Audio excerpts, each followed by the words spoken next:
ঝিনাইদহের কোটচাঁদপুরে গোপনে আওয়ামী লীগের পোস্টার ও লিফলেট বিতরণের বিরুদ্ধে তাৎক্ষণিক বিক্ষোভ মিছিল করেছে কোটচাঁদপুর উপজেলা বিএনপি ছাত্রদল যুবদল স্বেচ্ছাসেবক দলের নেতৃবৃন্দ।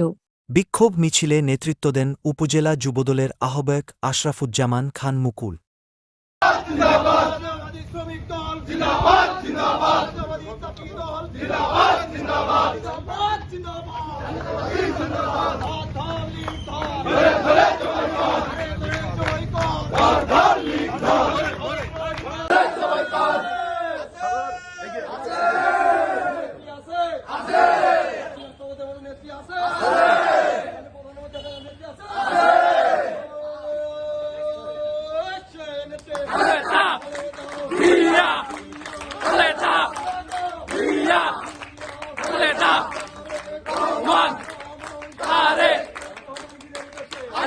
বাংলাদেশে তারেক রহমান বীরের বেশে আসবে ফিরে বাংলাদেশে।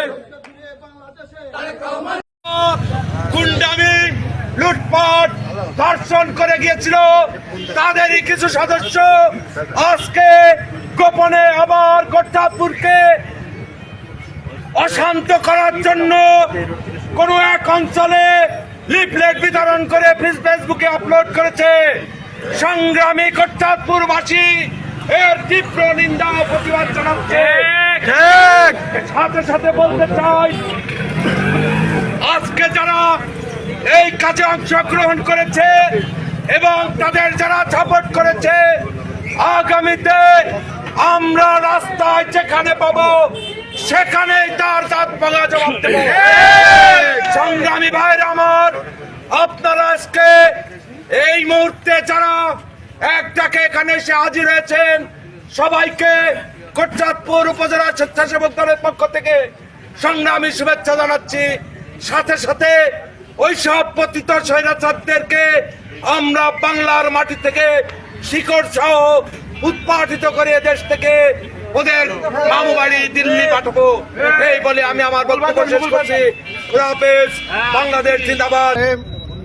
উপস্থিত বাংলাদেশ জাতীয়তাবাদী দল সহ সকল অঙ্গ সহযোগী সংগঠনের নেতাকর্মী সবাইকে বাংলাদেশ যুব দলের পক্ষ থেকে সংগ্রামী অভিনন্দন এবং ব্যক্তিগতভাবে সালাম। আসসালামু আলাইকুম রহমতুল্লাহ।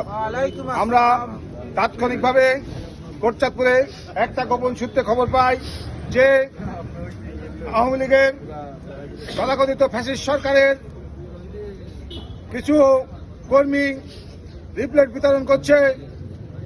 এই খবর পাওয়ার সাথে সাথে আমরা কোটচাঁদপুরের ছাত্রদল যুবদল এবং বিএনপির কিছু নেতাকর্মীদের ঝটিকা অভিযান চালাই এবং তাদেরকে কোথাও কোনো পাত্তা খুঁজে পাওয়া যায়নি।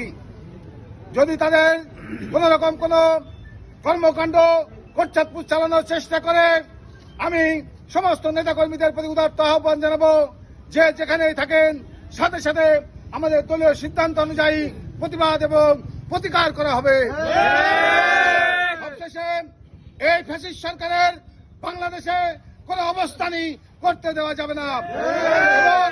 আগামী 18 তারিখ পর্যন্ত এই ফ্যাসিস্ট সরকার যে অবৈধ কর্মসূচি দিয়েছে তারই প্রতিবাদে আজ থেকে আমাদের কর্মসূচি চালু হলো এবং প্রত্যেক দিন আমাদের কর্মসূচি চলবে এবং আমরা নির্দিষ্ট সময়ে যে কোনো মুহূর্তে আপনারা সবাই অ্যালার্ট থাকবেন, আমরা আপনাদের জানিয়ে দেব এবং সাথে সাথে আমরা কর্মসূচি পালন করব।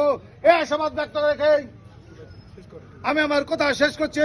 সবাইকে ধন্যবাদ। আসসালামু আলাইকুম রহমতুল্লাহ। এবং আজকের এই তাৎক্ষণিক কর্মসূচি এখানেই সমাপ্তি ঘোষণা করা হচ্ছে। ধন্যবাদ সবাইকে।